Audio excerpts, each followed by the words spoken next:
Phone tapping ఈ అంశం మీకు గుర్తుండే ఉంటుంది. గత 10 సంవత్సరాల పాటుగా బీఆర్ఎస్ పార్టీ అధికారంలో ఉన్నప్పుడు రాజకీయ, సినీ, వ్యాపార ప్రముఖుల యొక్క ఫోన్లు ట్యాప్ చేశారు. సో వాళ్ళ నుంచి కొన్ని కోట్ల రూపాయలు కొల్లగొట్టే ప్రయత్నం చేశారు. ఎస్ఐబి చీఫ్గా ఉన్నటువంటి ప్రభాకర్ రావు ఈ నిర్వాకానికి మొత్తం కీలక పాత్ర పోషించారు. రాజకీయ ప్రమేయం కూడా ఉంది. గత ప్రభుత్వ పెద్దలుగా ఉన్నటువంటి కేసీఆర్, కేటీఆర్, హరీష్ రావుల ప్రమేయం కూడా ఉందనేది కాంగ్రెస్ పార్టీ గతంలో ఆరోపించింది. అధికారంలోకి వచ్చిన తర్వాత కూడా ఒక సిట్ ఏర్పాటు చేసింది. ఏకంగా అమెరికాలో ఉన్నటువంటి ప్రభాకర్ రావును కూడా తెలంగాణకు తీసుకొచ్చే ప్రయత్నం చేసింది, పలుమార్లు విచారించింది. రాజకీయ నాయకులు, మాజీ ఎమ్మెల్యేలు సైతం విచారణ జరిపింది. అయితే ఇప్పుడు ఇంకొక అడుగు ముందుకు వేసింది రేవంత్ రెడ్డి ప్రభుత్వం. మరొకసారి మరో సిట్ని ఏర్పాటు చేసింది. హైదరాబాద్ సిపి సజ్జనార్ నేతృత్వంలో ఈ సిట్ ఏర్పాటైంది. సిట్లో 9 మంది అధికారులు ఉన్నారు. సిపి సజ్జనార్తో పాటుగా రామ కిషోర్ జా, Vijay Kumar and Madhapur DCP Ritiraj, Maheshwaram DCP Narayana రెడ్డితో పాటుగా రవీందర్, వెంకటగిరి, కేఎస్ రావు, శ్రీధర్, నాగేందర్ రావు నేతృత్వంలో ఒక సిట్ ని ఏర్పాటు చేసింది. ఈ సిట్ యొక్క కీలకమైనటువంటి లక్ష్యం, దీంట్లో రాజకీయ నాయకులు ఎవరెవరు ఉన్నారు, గత ప్రభుత్వంలో ఉన్నటువంటి ప్రభుత్వ పెద్దలు ఎవరు, నిజంగానే కేసీఆర్, కేటీఆర్, హరీష్ రావు, ఇతరత్ర ఎమ్మెల్యేలు ప్రభాకర్ రావు చేత ఆయనకి డబ్బులు ఇచ్చి మరి ప్రత్యర్థుల ఫోన్లు ట్యాప్ చేయించారా? ఇలా అనేక కోణాల్లో కూడా విచారించడం కోసమే ఈ ప్రత్యేక సిట్ పనిచేయబోతోంది. సో సిపి సజ్జనార్ నేతృత్వంలోని సిట్ ఇప్పుడు ఎటువంటి విషయాలు బయటికి తీస్తుందో చూడాలి. సో లోతైనటువంటి దర్యాప్తుకు డీజీపీ కీలక నిర్ణయం తీసుకున్నారు. సో ఫోన్ ట్యాపింగ్ కేసులో మాజీ సీఎం కేసీఆర్, కేటీఆర్ పైన వచ్చినటువంటి ఆరోపణల్ని ఇప్పుడు వీళ్ళు నిజం చేస్తారా? నిజంగా వారి ప్రమేయాన్ని కనుగొనగలుగుతారా? ఎవరెవరు ఎంత మొత్తంలో డబ్బులు ముట్టజెప్పారు, డబ్బుల్లో ద్వారా ఈ ఎస్ఐబి చీఫ్ ఏం చేశాడు, ఇలా అన్ని కీలకమైన విషయాలు బయటకు వచ్చే అవకాశం ఉందా? సో ప్రధానంగా ఇప్పుడు ఈ సిటీ యొక్క ముఖ్య లక్ష్యం రాజకీయ ప్రమేయాన్ని బయటపెట్టడమే. గత ప్రభుత్వంలో పనిచేసినటువంటి పెద్దల యొక్క ప్రమేయాన్ని బయటపెట్టడమే. సో మా ప్రతినిధి మధు ఉన్నారు ఫోన్ లైన్లో. మధు, సో ఇన్ని రోజుల పాటుగా ఎస్ఐబి చీఫ్ ప్రభాకర్ రావు, ఆయన తర్వాత రాధాకిషన్ రావు, గట్టుమల్లు, ఆ తర్వాత డిఎస్పీగా పనిచేసిన ప్రణీత్ రావు, ఇలా వరుసగా అధికారులు ఎవరెవరు ఉన్నారు, ఎవరెవరి ఫోన్లు ట్యాప్కి గురయ్యాయి, ఆ ఫోన్ల ట్యాపింగ్ గురైనటువంటి ఆ వ్యక్తులకు సంబంధించి కూడా వాళ్ళ దగ్గర నుంచి వాంగ్మూలం తీసుకోవడం, రాజకీయ నాయకుల ప్రమేయం ఏముందనే విషయంగా కొంతమంది మాజీ ఎమ్మెల్యేలను కూడా విచారించడం చూసాం. ప్రభాకర్ రావును కూడా 1-2 సార్లు విచారించారు. సో ప్రజెంట్ ఇప్పుడు రాజకీయ ప్రమేయం గత ప్రభుత్వ పెద్దలపైన మరోసారి సిట్ ఏర్పాటైంది. సిపి సజ్జనార్ నేతృత్వంలో ఈ సిట్ ముందు కొనసాగబోతోంది. సో ఏం టార్గెట్స్ ఏంటి, లక్ష్యాలు ఏమి ఉండబోతున్నాయి? ఎగ్జాక్ట్లీ ఫోన్ ట్యాపింగ్ కేసుకు సంబంధించి దర్యాప్తు వేగవంతం చేసే ఒక డీటెయిల్ రిపోర్ట్, దీనికి సంబంధించినటువంటి విచారణ పూర్తి చేసేలాగా ఈ కంప్లీట్ పైన దృష్టి పెట్టాలనేటువంటి సజ్జనార్ నేతృత్వంలో 9 మంది సీనియర్ పోలీస్ అధికారులతో సిట్టు చేశారు. వీళ్ళంతా కూడా 1 month లోపల సంబంధించిన కంప్లీట్ చేయాలి ప్రభుత్వం భావిస్తా ఉంది. ఇప్పటికే పలు దఫాలు దీంట్లో లోతైనటువంటి దర్యాప్తు జరిగినా మళ్ళీ 9 మంది సీనియర్ పోలీస్ అధికారులతో సిట్ వేయడానికి రీజన్ ఏంటంటే చాలా ప్రధానమైనటువంటి రాజకీయ ఆరోపణలు ఉన్నటువంటి వాళ్ళు. ఎందుకంటే అప్పుడు బీఆర్ఎస్ అధికారంలో ఉన్నప్పుడు కేసీఆర్, కేటీఆర్, హరీష్ రావు వీళ్ళ ఆదేశాలతో ఫోన్ ట్యాపింగ్ జరిగింది అనేటువంటి ఆరోపణలు ఉన్నాయి. వాళ్ళు తర్వాత ఆదేశాలు ఇచ్చినటువంటి వాళ్ళు కింది స్థాయి, ఇప్పుడు ప్రభాకర్ రావు కానీ ఎస్ఐబికి సంబంధించి ఈ ఆదేశాలు ఇచ్చినటువంటి అధికారి, తర్వాత అమలు చేసినటువంటి కింది స్థాయి అధికారులు, ఈ ముగ్గురు మధ్య ఉన్నటువంటి సంబంధాన్ని తేల్చే పనులు ఈ సిట్టు వేగవంతంగా పనిచేసేటువంటి అవకాశం ఉంది. 1 రోజుల లోపలనే చాలా కీలకమైనటువంటి అప్డేట్. దీంట్లో ఇంకొక కీలకమైన అప్డేట్ ఏంటంటే రాజకీయేతరమైనటువంటి ప్రైవేటు వ్యక్తుల ఫోన్ నెంబర్లు కూడా ఫోన్ ట్యాపింగ్ కు గురి కావడం. దాంట్లో ప్రధానంగా సినిమా, తర్వాత వ్యాపార, ఇతరకి సంబంధించినటువంటి వారి వ్యక్తుల ఫోన్లు ఎందుకు ట్యాప్ చేశారు అనేటువంటి దాన్ని వీళ్ళు డీటెయిల్ గా దర్యాప్తు చేసేటువంటి అవకాశం ఉంది. ప్రైవేట్ వ్యక్తుల ఫోన్ నెంబర్లు ఎందుకు చేశారు, ఎవరు చేయమన్నారు, ఆ చేసిన డేటాను ఎలా ఉపయోగించుకున్నారు, ఎవరు విన్నారు, ఎవరికి పంపారు అనేటువంటిది డీటెయిల్స్ తీసుకున్నారు. ఎందుకంటే ప్రభాకర్ రావు ఇప్పటికే పోలీస్ కస్టడీలో ఉన్నారు. ఆయన విచారణలో ఏం డీటెయిల్స్ బయటికి చెప్పట్లేదు. కీలకమైనటువంటి సమాచారం అంతా ప్రభాకర్ రావు దగ్గరనే ఉంది. కొన్నిటికి తెలియదంటున్నారు, తప్పించుకునే ప్రయత్నం చేస్తున్నారు. ప్రభాకర్ రావు పెద్దగా రెస్పాండ్ అవ్వట్లేదు. మరొక 1 week కస్టడీ కోరేటువంటి అవకాశం. ఆ నేపథ్యంలోనే సజ్జనార్ నేతృత్వంలో ఈ టీం ఏర్పాటు చేయడం పైన కీలకమైనటువంటి అధికారులు, సిద్దిపేటకి సంబంధించినటువంటి సిపి ఎస్ఎం విజయ్ కుమార్ గాని, మాదాపూర్ డీసీపీ రితిరాజ్ గాని, Maheshwaram DCP K Narayana Reddy, Greyhounds group commander M Ravinder Reddy, Rajan Nagar ADCP KS Rao, Jubilee Hills ACP Venkatagiri, తర్వాత దర్యాప్తు అధికారి నాగేందర్ రావు, తర్వాత సిఎస్ శ్రీధర్, టీజీ న్యాబ్ కి సంబంధించినటువంటి వ్యక్తి, వీళ్ళందరినీ కూడా శివధరెడ్డి ఆధ్వర్యంలో నేను ప్రస్తుతం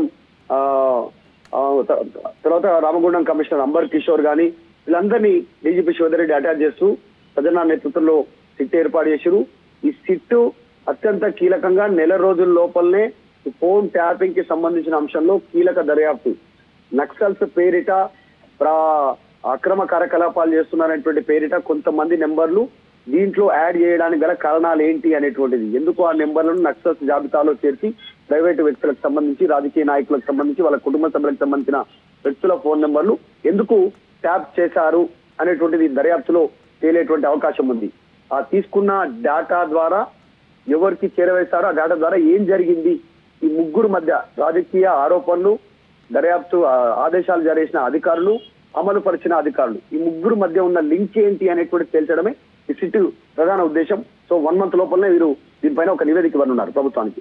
రైట్. మొత్తం మరోవైపుగా ఆ అధికారులకు సంబంధించినటువంటి ఫోన్ ట్యాపింగ్లు కానివ్వండి, లేకపోతే రాజకీయ నాయకులకు సంబంధించి ఫోన్ ట్యాపింగ్లు ఇవన్నీ రికార్డులు చేశారు. హార్డ్ డిస్క్లు ఉన్నాయి, చాలా వరకు పెన్ డ్రైవ్లు ఉన్నాయి. ఆ హార్డ్ డిస్క్లని, హార్డ్ డ్రైవ్ అన్నింటినీ కూడా చిత్తుగా చేసి పడవేశారు. కానీ ఇంకో కాపీ కూడా ఉంది అనేటువంటి ఒక క్వశ్చన్ కూడా గతంలో రేజ్ అయింది. సో ఎవరెవరి ఫోన్లు ట్యాప్ చేశారు, దాని ద్వారా ఎంత లబ్ధి పొందారు, అధికారులు ఏమైనా వాటాలు తీసుకున్నారా, లేకుంటే రాజకీయ పెద్దలు కూడా దీని ఇన్వాల్వ్ అయిపోయి వాటాలు తీసుకున్నారు? ఎందుకంటే రియల్ ఎస్టేట్ వ్యాపారులను సైతం బెదిరించి డబ్బులు తీసుకున్నారు ఆరోపణలు కూడా ఉన్నాయి. వాటన్నిటినీ ఇప్పుడు వెలికి తీయబోతున్నారా? ఎగ్జాక్ట్లీ. రాజకీయ ఆరోపణలు ఉన్నటువంటి వ్యక్తుల్లో ప్రధానంగా కేసీఆర్, కేటీఆర్, హరీష్ రావు వీళ్ళు ప్రభుత్వంలో ప్రధానంగా కీలకమైనటువంటి స్థానాల్లో ఉన్నారు. నిజంగా వాళ్ళు ఫోన్ ట్యాప్ చేయమని చెప్పినటువంటి నెంబర్లు ఎన్ని అంటే, ఎగ్జాంపుల్ ప్రతిపక్ష నాయకుడిగా పిసిసి చీఫ్ గా రేవంత్ రెడ్డి ఉంటే రేవంత్ రెడ్డి కుటుంబ సభ్యుల ఫోన్లు ట్యాప్ అయ్యాయి, ఆయన వ్యక్తిగత సిబ్బంది ఫోన్లు ట్యాప్ అయ్యాయి అనే ఆరోపణలు ఎదుర్కొంటున్నారు. కాబట్టి ఒకవేళ వాళ్ళ నెంబర్లు ట్యాప్ చేయమని ప్రభుత్వం ఆదేశిస్తే ప్రతిపక్ష నాయకులు అని చెప్తే మరి వ్యాపారవేత్తల ఫోన్లు ఎందుకు ట్యాప్ జరిగింది? అందులో బీఆర్ఎస్ సంబంధించిన నాయకుల ప్రోత్సాహం ఉందా? లేదు అంటే వాళ్ళకి సంబంధం లేకుండానే ఈ పోలీసు అధికారులు ఎవరైతే ఫోన్ ట్యాప్ చేశారో వాళ్ళే స్వతహా కొంతమంది వీళ్ళ ఫోన్లు ట్యాప్ చేసి అక్రమంగా సంపాదించుకున్నారా, వాళ్ళని బ్లాక్ మెయిల్ అవకాశం ఉంది. గతంలో ఏర్పాటైన సిట్ కి ఇప్పుడు ఏర్పాటైన సిట్ కి వ్యత్యాసం ఏంటి? గతంలో ప్రభాకర్ రావు లాంటి వాళ్ళు రాకపోతే డైరెక్ట్గా కేంద్ర ప్రభుత్వంతో కూడా సహకారం తీసుకొని ఆయనని ఇక్కడికి తీసుకురావడం జరిగింది. అమెరికా నుంచి ఇక్కడ తీసుకొచ్చారు. సో శ్రవణ్ కుమార్ విషయంలో కూడా అదే జరిగింది. సో ఇద్దరు వచ్చారు, శ్రవణ్ రావు అండ్ ప్రభాకర్ రావు ఇద్దరు వచ్చారు, విచారణ ఎదుర్కొన్నారు, వాళ్ళ సమాధానం చెప్పారు, ఇంకా పోలీసుల కస్టడీలోనే ఉన్నారు. సో మళ్ళీ తీసుకొని విచారించే అవకాశం ఉంది. సో గత విచారణకి ఇప్పుడు విచారణకి ఎటువంటి వ్యత్యాసం ఉండబోతుంది? అధికారుల దాటి రాజకీయ నాయకుల వరకు వెళ్ళి రేపటి రోజున నిజంగానే వాళ్ళపై ఆరోపణలు వస్తున్నాయి కాబట్టి హరీష్ రావుని, కేటీఆర్ని, కేసీఆర్ని సైతం విచారణకు పిలిచే అవకాశం ఉంటుందా? గతంలో జరిగినటువంటి విచారణ ఏ రకంగా జరిగిందంటే, ఫోన్ ట్యాప్ జరిగిందా లేదా, ఫోన్ ట్యాప్ జరిగినటువంటి డాటాని ఏం చేశారు, మీకు పైనుంచి ఎవరు ఆదేశాలు ఇచ్చారు అనేటువంటి అంశాల ఆధారంగా మాత్రమే సిట్ దర్యాప్తు జరిగింది గతంలో. ఇప్పుడు సజ్జనార్ నేతృత్వంలో ఏర్పాటు చేసినటువంటి సిట్ ఎట్లాంటిదంటే, చాలా కీలకమైనటువంటి అధికారులు, ప్రస్తుతం కమిషనర్లుగా పనిచేస్తున్నటువంటి వాళ్ళు, తర్వాత గ్రే హౌస్ లో పనిచేసినటువంటి అధికారులు కానీ, టీజీ న్యాబ్ గా పనిచేసినటువంటి వాళ్ళు, దర్యాప్తు అధికారులుగా సీనియర్ గా ఉన్నటువంటి అధికారులు దీంట్లో చాలా కీలకంగా మారే అవకాశం ఉంది. అందులో 30 మంది senior, time bond, time limit, ఈ ముగ్గురు మధ్య ఉన్న లింక్ ఏంది, డేటా ఎటుపోయి, ప్రధాన ఉద్దేశం ఏంది, నిజంగానే పైనుంచి ఇచ్చినటువంటి నెంబర్లన్నీ వీళ్ళు ట్యాప్ చేస్తారా, వాళ్ళకి సంబంధం లేకుండా కూడా వీళ్ళు ఏమైనా ట్యాప్ చేస్తారా? ఇందాక చెప్పినట్టు వ్యాపారవేత్తలే కానీ, ఇంకా కొంతమంది బిల్డర్లే కానీ, ఇంకా కొంతమంది ఆ సినిమా ఇండస్ట్రీకి సంబంధించి వ్యక్తిగతంగా వీళ్ళే ట్యాప్ చేసి ఏమైనా వ్యక్తిగతంగా లాభపడ్డారా ఆర్థికంగా? తర్వాత రాజకీయ పరంగా ఎవరెవరు నెంబర్లు ట్యాప్ చేయమని పైనుంచి ఆదేశాలు ఉన్నాయి. ఆదేశాలు ఎట్లా ఉన్నాయి? మెయిల్ కానీ, మౌఖికంగా లేదా వ్రాతపూర్వకమైనటువంటి ఆదేశాలు ఉన్నాయా? ఉంటే ఏ సమయంలో చేశారు? ఫోన్ లో, వాట్సాప్ లో ఏదైనా డేటా ఉందా, డిజిటల్ డేటా అనేటువంటిది దర్యాప్తు చేసే అవకాశం ఉంది. ఇప్పటికే గూగుల్, జీమెయిల్, తర్వాత వీటన్నిటికీ ప్రభుత్వం లేఖలు రాసింది. ఆ డేటా రికవరీకి సంబంధించి పాస్వర్డ్స్ కానీ అవన్నీ డిలీట్ చేసినటువంటి వారికి హార్డ్ డిస్క్లను సంబంధించి కూడా గతంలో మెయిల్ త్రూ అటాచ్ అయి ఉంటుంది కాబట్టి మనం రికవరీ చేసే అవకాశం ఉంది అనేటువంటి కూడా దానిపైన దర్యాప్తు చేస్తా ఉన్నారు. సో ఈ 9 మంది 1 month లోపల, టైం బాండింగ్ లోపల కీలకమైనటువంటి దర్యాప్తు చేసేటువంటి అవకాశం ఉంది. కాస్త వేగవంతం చేసే పనిలో పడ్డారు. ప్రభుత్వం నుంచి కూడా ఆదేశాలు. నిన్న ముఖ్యమంత్రి కూడా చాలా స్పష్టంగా చెప్పారు. ఫార్ములా ఈ గానీ అంటే ఇప్పుడు ఈ సిట్కి సంబంధించి అందరిలో మొదలయ్యేటువంటి చర్చ ఒకటి ఏంటంటే కేసీఆర్, హరీష్ రావు, కేటీఆర్ పేర్లు వచ్చాయి. గతంలో మాజీ ఎమ్మెల్యేలైనటువంటి చిరుమర్తి లింగయ్య, ఆ తర్వాత మరికొంతమంది ఎమ్మెల్యేలను కూడా విచారించారు. జూబ్లీ హిల్స్ పోలీస్ స్టేషన్కి వాళ్ళు అంతా చేరుకున్నారు. బండి సంజయ్ సైతం వచ్చి వాంగ్మూలం అందించారు. ఈటల రాజేందర్ వాంగ్మూలం ఇచ్చారు. మహేష్ కుమార్ గౌడ్ వాంగ్మూలం అందించారు. చాలామంది నాయకులు అక్కడ వాంగ్మూలం ఇచ్చారు. ఇప్పుడు ఎవరి పేర్లు అయితే ఆరోపణలుగా ఉన్నాయో, గత ప్రభుత్వంలో పెద్దలుగా ఉందనంటే డైరెక్ట్గా హోంమంత్రి అటు మహమ్మద్ అలీ, లేకపోతే ముఖ్యమంత్రిగా ఉన్న అటు కేసీఆర్నో, లేదంటే ఐటీ మినిస్టర్గా, లేకపోతే ఆర్థిక శాఖ మంత్రిగా ఉన్న హరీష్ రావు, కేటీఆర్ల పేరు కూడా వచ్చాయి. కాబట్టి వీళ్ళను డైరెక్ట్గా విచారణకు పిలిచే అవకాశం ఉందా? అంటే ఇక్కడ ప్రధానంగా అధికారులు ముద్దాయిగా మారే అవకాశం ఉంది. మనోజ్, ఒకటి ఎప్పుడైతే నక్సల్స్ జాబితాలో ప్రైవేట్ వ్యక్తుల పేర్లు ఎక్కడైతే అక్కడ ప్రైవేట్ వ్యక్తుల నెంబర్లు యాడ్ చేస్తారో దాన్ని యాక్సెప్ట్ చేయాల్సింది పైన ఉన్నటువంటి అధికారులే, డీజీపీలు కానీ తర్వాత పోలీసు ఉన్నతాధికారులు కానీ. వాళ్ళు ఎందుకు యాక్సెప్ట్ చేశారు అనేటువంటి దాంట్లో కూడా కీలకమైనటువంటి దర్యాప్తు కొనసాగే అవకాశం ఉంది. అప్పుడున్న డీజీపీ, అప్పుడున్న పై స్థాయి పోలీసు అధికారులు వీళ్ళందరినీ కూడా మళ్ళీ ఒకసారి విచారణ ఎదుర్కొనే సిచ్యువేషన్. ఇప్పటి వరకు డీజీపీ వరకు వెళ్ళలేదు. కేవలం ప్రభాకర్ రావు కింద ఉన్నటువంటి సిబ్బంది వీరి చుట్టే ఫోన్ ట్యాపింగ్ వ్యవహారం నడుస్తుంది. ఆరోపణలు ఏమో పొలిటికల్ ఆరోపణలు ఉన్నాయి కేసీఆర్, కేటీఆర్, హరీష్ రావు పైన. ఇంకా పై స్థాయి అధికారుల దగ్గరికి వెళ్ళలేదు. ఇప్పుడు ఈ 9 మెంబర్స్ టీం, పోలీసు ఉన్నతాధికారుల టీం పై స్థాయి ఉన్నత అధికారుల దగ్గర కూడా వెళ్లే అవకాశం ఉంది. రీజన్ ఎవరు చెప్పారు, ప్రెజర్ ఏమనుందా, ఎవరైనా ఫోన్ ట్యాప్ చేయమని చెప్పారా, నక్సల్ జాబితాలో చేసినటువంటి ఫోన్ నెంబర్లు ఎవరివి, ట్యాప్ ఎప్పుడు చేశారు, ఆ ట్యాపింగ్ రికార్డ్స్ ఎవరికి పంపారు, దానివల్ల ఎవరికి లబ్ధి చేకూరుంది, ఈ అంశాల ఆధారంగా దర్యాప్తు ఉండే అవకాశం ఉంది. Right, thank you Madhu. So మొత్తంగా ఏదేమైనా రాజకీయాల్లో ప్రభుత్వాలు వస్తూ ఉంటాయి, పోతూ ఉంటాయి. ప్రభుత్వాలు 5 ఏళ్ల పాటుగా పనిచేసేవి, కానీ అధికారులు మాత్రం వాళ్ళు రిటైర్మెంట్ వరకు పనిచేయాల్సి ఉంటుంది. అధికారులు అధికారంగా వాళ్ళు పనులు చేయాల్సి ఉంటుంది, రాజ్యాంగాన్ని అమలు చేయాల్సి ఉంటుంది, రాజ్యాంగాన్ని పరిరక్షించాల్సి ఉంటుంది. సో అందరికీ సమన్యాయం కల్పించాల్సి ఉంటుంది, హక్కులను కాపాడాల్సిన అవసరం కూడా ఉంటుంది. కానీ రాజకీయ నాయకుల ట్రాప్లో పడిపోయి రాజకీయ నాయకుల ఆశీర్వాదం కోసమో, వాళ్ళ ప్రమోషన్ల కోసమో, డిమోషన్ల కోసమో వాళ్ళు ప్రయత్నాలు చేస్తూ అధికారులు కనుక, ఆయా ప్రభుత్వ పెద్దలు కనుక వత్తాసు పలికితే ఏం జరుగుతుందనేది మనకు చాలా క్లియర్గా కాళేశ్వరం సంబంధించినటువంటి ఘోష్ కమిషన్ అర్థమైపోయింది. చివరాకరణ డైరెక్ట్గా కేటీఆర్ సైతం మేమే తప్పు చేయలేదని చెప్పినటువంటి వ్యక్తి కాళేశ్వరం కమిషన్కి సంబంధించిన దాంట్లో కానివ్వండి, హరీష్ రావు, అటు ఈటల రాజేందర్ అండ్ కేసీఆర్ విచారణ ఎదుర్కొని మీడియాతో మాట్లాడిన క్రమంలో కూడా అధికారులకు తెలవాలి, కానీ అధికారులకు తెలుస్తుంది, మాకేం తెలుస్తుంది? మేము జస్ట్ ప్రతిదీ లీగల్గానే చేస్తాం, క్యాబినెట్ మీటింగ్ పెట్టాం, క్యాబినెట్ మినిట్స్ బుక్ ఉన్నాయి, అన్నీ ఉన్నాయి. అధికారులు తప్పిదాలు చేశారని చెప్పి అధికారుల మీద నెప్పనెట్టడం జరిగింది. అధికారులు తప్పు అన్నట్టుగా డైరెక్ట్గా వాళ్ళు డిక్లేర్ చేశారు.